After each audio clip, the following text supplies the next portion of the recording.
안녕하세요. 현학부입니다. 반갑습니다. 네, 오늘도 세계 최고의 전문가들을 모시고 오늘은 유보금이 과연 필요한가, 계약적으로 어떤 역할을 하는 건지 또 실전적으로 어떤 역할을 하는 건지에 대해서 이야기해 보도록 하겠습니다. 이게 조금 뭐 그렇지만 제 박사학위 논문의 주제이기도 합니다. 근데 박사학위 논문과 무관하게 자유롭게 얘기 나눠보도록 하겠습니다. 오늘도 간단히 소개하시죠. 네, C+의 강인규 부사장입니다. 네, 정기훈 부사장입니다. 예, 윤민수 부사장입니다. 네, 이제 고정 출연자들이라 뭐 이 시청하시는 분들 이제 대충 알 것 같은데 매번 그랬듯이 오늘도 계약 조건에 대한 설명을 정기훈 부사장께서 먼저 해주시겠습니다. 우선 그 리텐션에 대해서는 휘딕에서는 클로즈 1의 데피니션에서 얘기를 하고 있는데 그 데피니션에 나와 있는 것들은 클로즈 14조항에 나와서 기성을 신청할 적에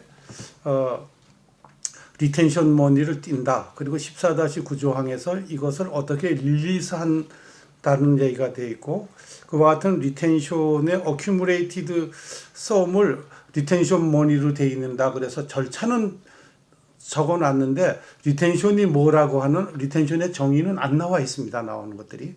그리고 컨트랙 데이터에 볼 같으면은 리텐션을 몇 퍼센트 할 것인가라는 것들이 나와 있어서 일반적으로 리텐션은 한 5%에서 맥시멈 한 10%까지 하는 것이 일반적으로 되어 있고 또한 이 리텐션을 릴리스하는 방법에 있어서도 계약이 하나의 그 워크로 되어 있을 적에는 한 번에 어떤 그 리텐션을 우리가 테이킹 오버 서티피케이트를 발급을 받았을 때 50%를 하고 그 다음에 만약에 또 그 퍼포먼스 서티피케이트를 받았을 적에 나머지 50%를 돌려주는 걸로 그렇게 돼 있고 만약에 이것이 섹션으로 분류가 되어 있을 경우에는 섹션별 금액이 계약서에 명기되어 있는 경우에는 그 명기되어 있는 퍼센테이지에 따라서 50%또 나머지 50%를 결정을 하게 되어 있고 만약에 섹션별 금액이 정해져 있지 않을 경우에는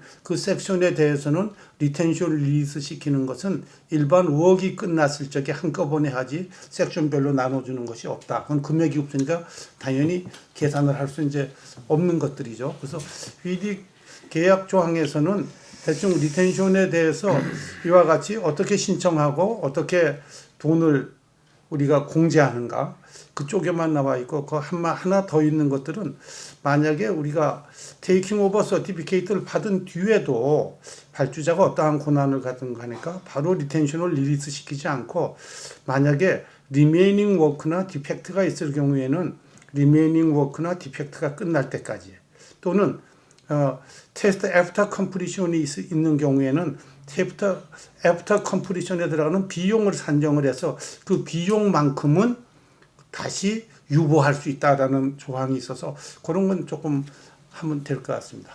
그러니까 일단은 일한 것에 대한 대가를 안 주는 거잖아요, 일부분을. 그렇습니다. 예.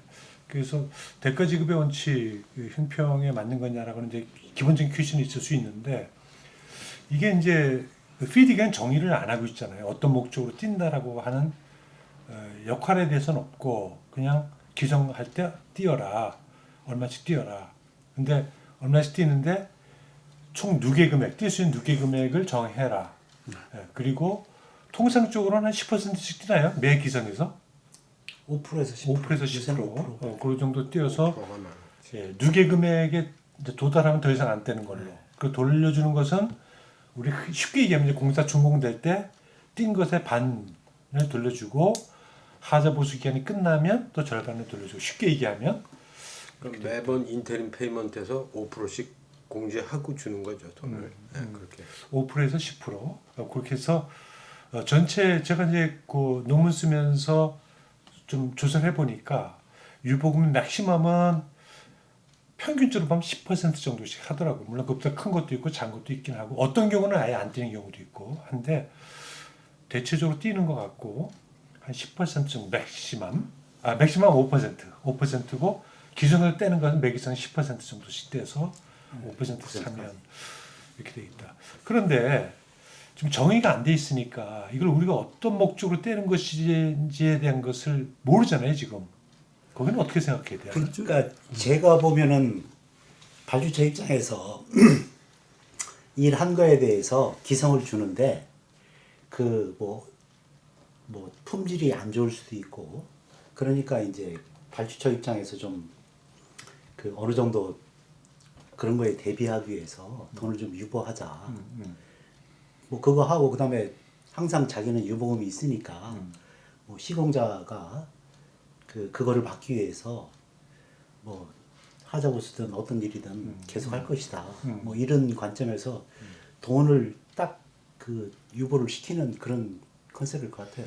그러니까 발주자 편의도 편익도 있죠. 편익도 있어요. 그렇죠. 일반적으로 정의해 놓은 것들을 볼 같으면은 그 발주자의 어떤 세이프가드로서 defective or non-conforming work by contractor에 의한 것에 대한 발주자의 세이프가드로 잡아놓는 것들이고 이것이 중간에 어떠한 디펙티브나 non-conforming work이 있어가지고 그것을 할 적에 그 돈을 가지고 사용하겠다는 것이 아니고 아까 그 지급 조건에 나와 있던 taking over certificate나 혹은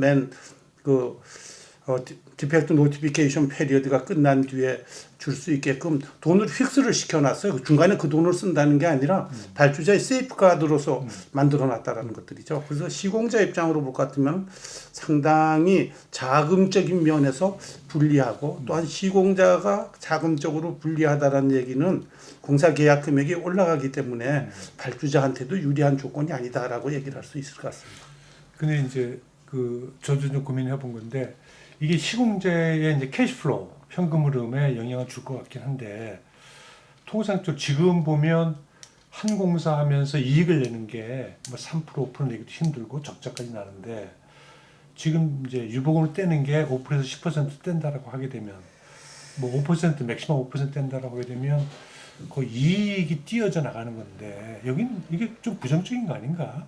시공자 입장에서 보면 시공자 입장에서도 그렇고 제가 생각하기에는 발주처가 더 나쁜 거죠. 나쁜 영향을 받는 거죠. 왜냐하면 계약 조건을 리텐션이 없이 하면 그만큼 캐시플로우가 해서 그 이자가 적기 때문에 덜 들어가기 때문에 공사 기력도 낮아지고 낮아지면 발주처 뭐 만약에 정부 기관이라고 그러면 그런 게 계속 모이면 이게 결국은 시공자가 이제 금융비용을 좀 계산을 해야 될 거고 그리고 그 금융비용은 결국은 발주자에게 전가될 거다. 그렇죠. 이런 얘기네요.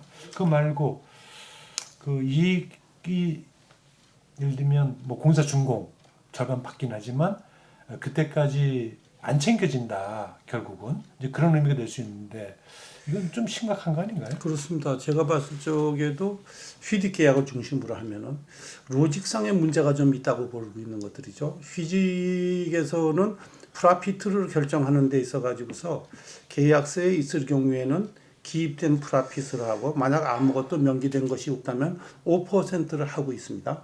그러면 만약에 휘직에 나오는 그 5%가 상당히 근거 있는 숫자라고 한다 같으면은 그리고 리텐션이 5%나 10%가 돼서 만약 10% 리텐션이라고 한다면은 우리가 테이킹 오버 서티피케이트를 받았을 때까지 우리가 돈을 얼마 정도까지 받을 수 있으니까 95%밖에 못 받는다는 거죠. 그러면 만약 진짜 이익이 5%라고 그럴 것 같으면 테이킹 오버 서티피케이트 받았을 적에 제로가 되는 거예요.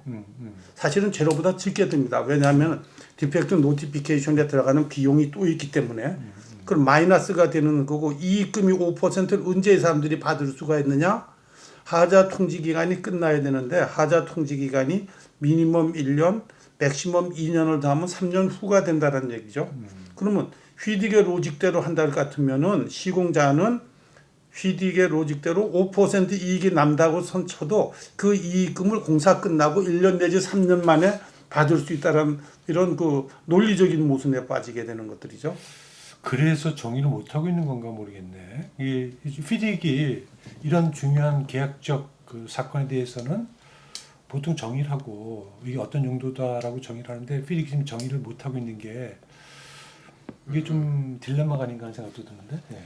결국은 이 리텐션은 발주자 편의에 의해서 아까 얘기한 대로 발주자가 이 공사를 프로젝트를 제대로 어떤 하자나 이런 게 생겼어도 시공자한테 끌려다니지 않고 공사를 완벽하게 끝내겠다라는 취지에서 관행적으로 이제 옛날에 쭉 이어져 왔고 그래서 그렇게 진행되어 왔는데 최근에는 이제 과연 지금 똑같은 얘기들이 많이 나오고 있어요. 리텐션이 꼭 필요하냐, 못하러 하느냐. 근데 이거를 우리가 메인 컨트랙트하고 서브 컨트랙트를 조금 나눠서 볼 필요는 있어요. 옛날에 우리는 메인 컨트랙트 위주를 했고 주로 그 리텐션을 당하더라도 정상적으로 절차가 완성이 되면은 돌려받고 해서 큰 문제 없었고요. 그다음 우리가 입찰을 할 때 리텐션이라는 돈이 띈다는 걸 알고 캐시플로우를 짤 때부터 그 캐시를 감안해서 짰기 때문에 그거에 의해서 발생되는 이자도 다 감안해서 프로젝트 코스트에 다 올렸죠. 그렇다면 결국 그 돈이 올라가게 되는 거예요. 전체적으로 프로젝트 코스트가. 발주자가 결국은 그걸 부담한다는 얘기나 똑같죠. 정상적으로 이제 공사가 됐다면.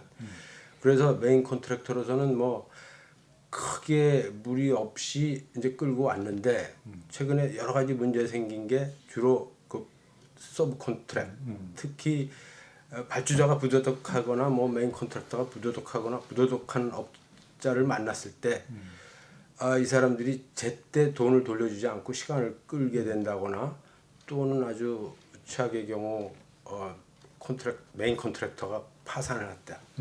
뭐 이렇게 하면 못 돌려받는 일이 벌어지는 거죠. 그럼 상당한 손실을 보게 되고 그러다 보니 이게 주로 특히 서브 컨트랙 쪽에서는 문제가 많이 발생이 되는 것 같아요. 우리나라는 뭐 기본적으로 유보금이라는 게 없었다고 하지만 뭐 저 영국이나 뭐 미국이나 이런 데서도 마찬가지 문제가 발생되고 있는.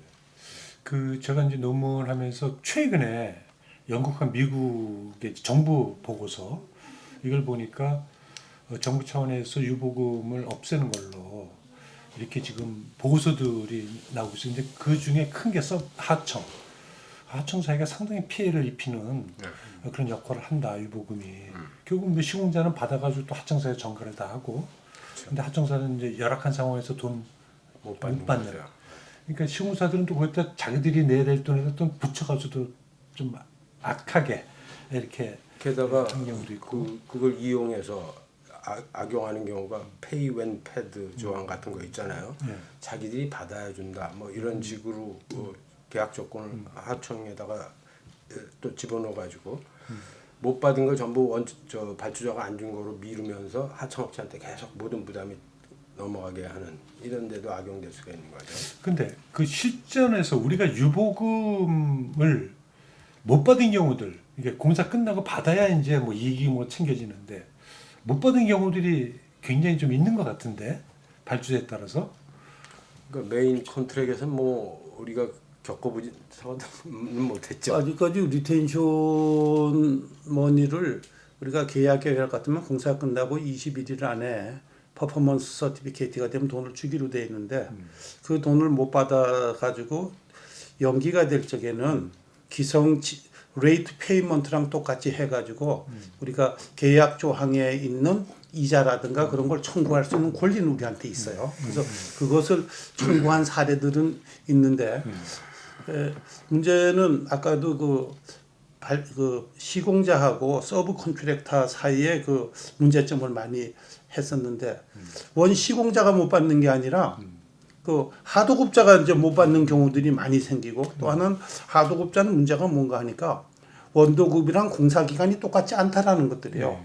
이 사람들은 공사의 컨스트럭션 기간인데 일부만 와서 하는데 실질적으로는 페이 애프터 페이드 뭐 이런 식으로 뭐 계약을 해놓고 할 것 같으면은 원도급 계약에 준하니까 5년짜리 공사에 사람들은 초기 2년을 했는데 그 사람들이 이 리텐션을 받아가는 것들은 5년이 다 끝나서 시공자가 받아야지 이제 받는 이런 불합리한 계획들이 이러는데 미처 시공자들은 하도급자들은 그런 걸 검토를 안 한다라는 것들이죠. 이런 일이 있는지도 잘 모르고 그래서 문제가 더 심각하게 되는 거죠. 그래서 지금 미국에도 아까 말씀하셨지만 없앤다는 논문들이 나오고 했는데 미국 각 주에서도 예를 들어 네바다주나 이런 주 같은 데서는 리텐션 5% 이상 하면 안 된다라고 해서 주법으로 정해놓은 데가 있어서 리텐션의 액수를 시공자 마음대로 높이는 것에 제한을 두는 거죠. 법령으로. 그래서 아마 이런 것들은 제가 봤을 적에는 좀 없어져야 되지 않을까 하는 생각이 들고, 또 한 가지는 그 리텐션에 대한 정의가 계약에 따라서 우리가 봐야 되는, 어떤 계약에는 이행 보증하고 지금 이 리텐션이 같은 걸로 해석이 되는 계약서들이 있다라는 것들이에요.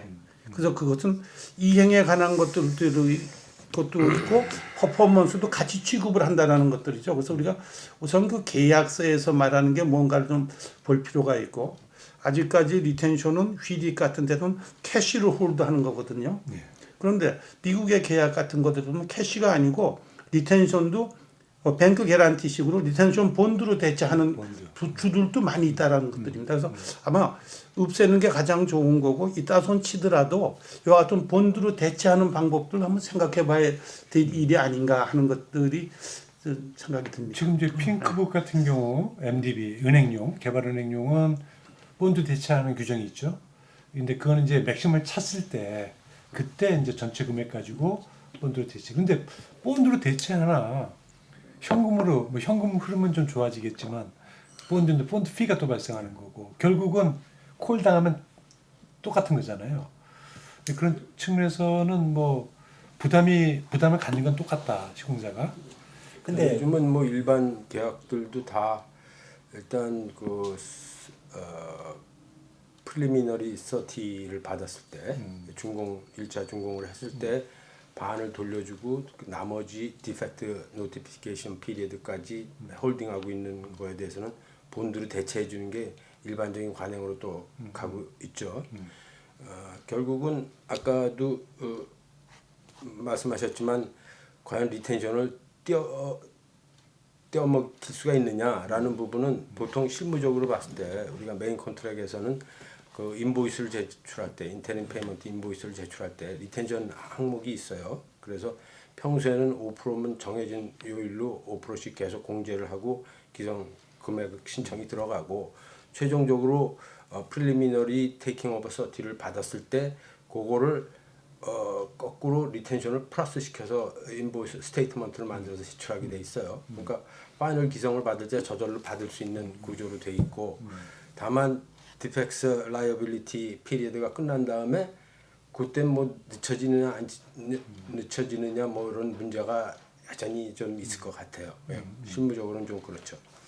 근데 제가 듣기로는 국내는 유보금이 없다고 그러더라고요. 없습니다. 네. 그러니까 그건 참 바람직한데. 이제 우리 이제 대립국 교과고 한데 이게 리텐션의 유래를 한번 찾아봤어요. 근데 이제 눈을 써야 되니까 이게 1840년대 정도까지 올라가더라고요. 이게 영국에서 이제 이게 나왔다 이러는 건데 그때 이제 철도 공사를 막 해야 되는데 그때의 상황에서는 이 시공자들이 뭐 처음에 보는 시공자부터 시작해 뭐 막 중소 조그만 것들이 막 달라붙어 가지고 하는데 이 친구들이 하다가 뭐 도망가고 막 파산하고 뭐 난리가 난 거예요. 그러니까 시공자 그 당시에는 가질 수 있는 게 없었나 봐 이렇게.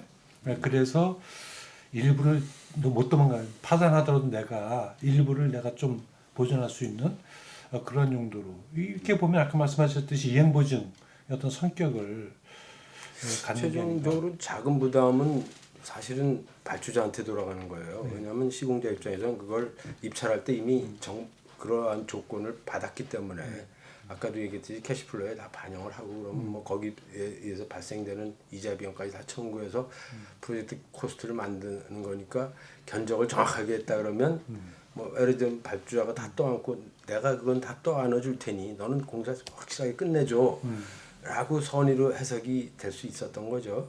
근데 이제 여러 가지 이제 시간이 흐르면서 문제가 발생하기 시작한 거예요. 그러니까 좀 이렇게 보면 예를 들어서 유보금이 없어도 어떻게 보면 이제 저희들이 인테림 페이먼트 서티피케이트를 신청을 하잖아요. 네. 그러면 이제 예를 들어 그거를 월 말로 한다. 그럼 뭐 리뷰하고 이런 데서 그 사실은 어떤 특정 일자를 놓고 보면 사실 시공자가 일을 더 하고 있는 거고 그다음에 이 차 넥스트 기상에 가면 뭐 하자가 있건 뭐 하건 그거 마이너스 시켜가지고 하는 그런 메커니즘이 있고 피본드 자체가 예? 지금 하자 모습까지 말씀하신 게 이제 품질이 안 나왔을 때 어떤 작업에 이제 대부분의 이제 유보금을 존치해야 된다라고 하는 사람들의 생각은 품질이 안 나왔을 때 이게 집행할 수 있는 뭐 돈이 있어야 되는 거 아니냐. 근데 이제 이행보증 콜하기는 너무 무겁고 뭐 이런 식으로 해서 그렇죠. 즉각적으로 대응할 수 있는 현금을 가지고 있어야 된다. 이제 이런 얘기들도 하는데 그럼 그렇죠. 계약적으로 또 다른 조항들 지금 기성할 때 품질 안 나면 또 그것도 유보할 수 있잖아요. 그냥. 그렇습니다. 기성이라는 것들이 우리가 말하는 인터림 페이먼트거든요. 그게 잠정 기성이기 때문에 만약에 그런 하자나 넌 컨퍼밍 사항이 나타났을 적에는 그만큼 다음 기성에서 제하면 되는 것들이거든요. 그리고 휘딕 계약 조항 중에서도 우리로 하여금 휘딕이 아직도 뭐 이 리텐션에 대한 개념이 정립이 안 돼 있다는 생각이 드는 것들이 15- 우리가 어떤 리페어를 시켰을 적에 리페어를 시켜가지고 제 날짜 안에 리페어를 안 했을 경우에는 우리가 이행보증금을 콜할 수 있게 돼 있어요. 그럼 이거는 아까 그 리텐션에 정의가 없었지만 리텐션에 하고는 좀 반하는 얘기란 말이에요. 왜냐하면은 그 이행보증금은 4-1의 컨트랙터의 제네럴 오브리게이션을 이행하지 않았을 적에 하기 위해서 이행보증금을 만들어 놓고 리텐션은 또 별도로 디펙티브 또는 넌 컨퍼밍을 위해서 만들어 놨다고 한다면은 왜 제 날짜 안에 리페어를 안 했다고 이행보증금을 몰수를 하는 계약 조항이 들어가 있느냐는 것들이죠. 그래서 그걸 봐서는 휘딕도 아직 개념이 좀 정립이 되어 있지 않지 않나 하는 게 뭔가는 좀 헷갈리는 그런 계약 조항들이 있지 않나 생각이 좀 듭니다. 그 리텐션은 그 눈에 보이는 디펙트는 이제 바로 뭐 페이먼트를 유보하거나 이렇게 할 수가 있는데 나중에 뒤늦게 발견할 수 있는 그런 하자들 자기들이 미처 보지 못한 거 이것도 발주자 편인 셈이죠. 미처 보지 못하고 지나갔다가 나중에 보니 아 이거 안 돼 문제 있네. 그래서 보수를 시키려다 보니까 이게 이미 시간이 지나서 문제가 될 수도 있고 이런 것 때문에 소위 말하는 레이턴트 디펙트 때문에 아마 이 유보금을 걔들이 그걸 활용하자라는 생각을 했었다고 보여지는 거죠. 그 이행보증하고 이제 큰 차이점이 이행보증은 진짜 계약적인 문제가 생겨서 브리치가 생겨서 콜을 해야만 해결할 수 있는데 리텐션을 갖고 있으면 언제든지 마이너한 것들에 대해서 처리할 수 있는 권리를 가지니까 아마 발주자가 선호할 수는 있을 것 같아요. 그러니까 이제 그게 발주 편의에서 하는 건데 이게 리스크의 분배의 형평성의 입장에서 보면 이게 좀 절차를 안 지키고도 돈 쓰는 거잖아요. 예를 들면 발주자도 뭘 요구하려면 클레임 절차가 있는데 그 절차 없이 그냥 집행을 하겠다. 집행을 못하죠. 지금 원래 이 리텐션은 그런 문제가 생길 때 발주자가 그 돈으로 뭘 쓴다는 것들이 아니고 그 릴리스 조항이 있기 때문에 릴리스가 되기 전까지는 발주자 임의로 그 돈을 사용할 수 없다라는 것들이죠. 세이프 카드로 킵하고 있는 거예요. 그래서 이제 경리상으로 말할 것 같으면은 DR에다가는 시공자 입장으로 볼 것 같으면은 기성에 대한 미수금이 되는 거고 그다음에 CR 차변에는 기성금으로 돼버리는 거예요. 그러니까 미수금 상태로 있기 때문에 돈을 발주자 마음대로 쓰지 못한다라는 거죠. 그래서 그런 입장에서 본다 같으면은 셋업가 되잖아요. 그 좀 논리적으로 좀 안 맞고 한다는 거죠. 그러니까 양쪽이 서로 피보는 것들이죠. 한마디로 말하면은 그 돈을 꺼내서 중간에 못 쓴다라는 거예요. 굉장히 강성이시네. 그 계약상으로는 그 돈을 꺼내가지고 쓴다는 계약 조항이 없다라는 거예요. 아니 문제가 아니, 생겼을 때 그런 거 있잖아요. 안 하면 네.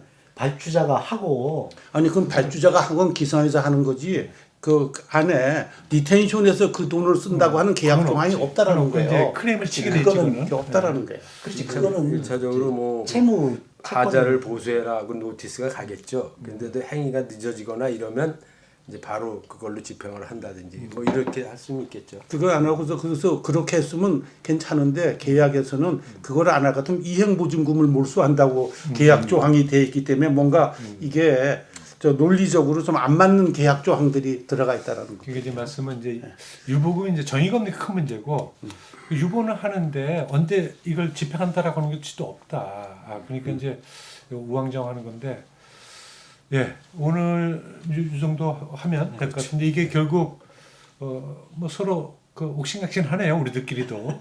그런데 그만큼 계약적으로 오래된 그 관행이다시피 한 그런 조건이기 때문에 뭐 여러분들도 각자 생각이 있을 것 같고요. 설문해 보니까 또 다른 의견들도 이렇게 제시하고 좋지 이래서 않은 게 좋겠다는 의견도 네. 제법 있었습니다.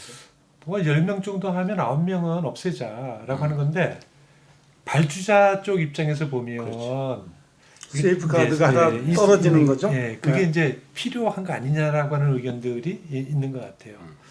예, 여러분들 고민해 보시고요. 혹시 뭐 다른 의견 있으시면 밑에 댓글을 통해서 의견을 밝혀주셔도 좋고 또 여러분들이 우리들이 좀 토의하고 싶은 그런 주제, 듣고 싶은 주제가 있으면 말씀해 주시면 저희들이 또 공부해서 알려드리도록 하겠습니다. 예, 오늘 여기까지 하겠습니다. 감사합니다. 수고하셨습니다.